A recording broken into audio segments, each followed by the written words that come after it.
Wait లాస్‌కి, inch లాస్‌కి and ఇప్పుడు ఈస్థెటికల్‌గా వెయిట్ లాస్ అవుతూ ఉన్నారు. ఒక ఆర్ షేప్ గ్లాస్ కానీ, లేకపోతే ఒక జీరో ఫిగర్ కానీ, షేపింగ్ కానీ రావాలని డిఫరెన్స్ ఏంటసలు?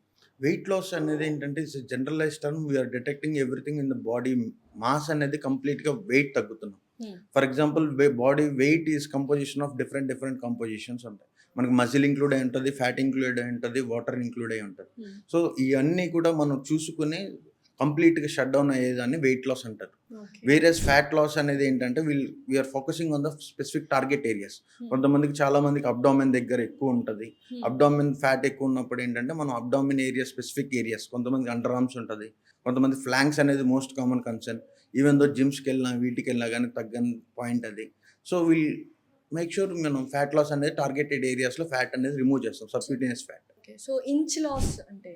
ఇంచ్ లాస్ అంటే ఏంటి అంటే, ఇన్ టర్మ్స్ ఆఫ్ మనకి సర్కంఫరెన్స్‌లో తెలుస్తదండి. For example if person is wearing 36 size of pant అనేది ఉంటే, హ్మ్. తనకి 32 వేస్ట్ సర్కంఫరెన్స్ అనేది ఓకే. కంప్లీట్‌గా రిడక్షన్ అవ్వడానికి. Okay. In terms of waste reduction గాని, సర్కంఫరెన్స్‌లో గాని టార్గెట్ యాస్ ఇంచ్ లాస్.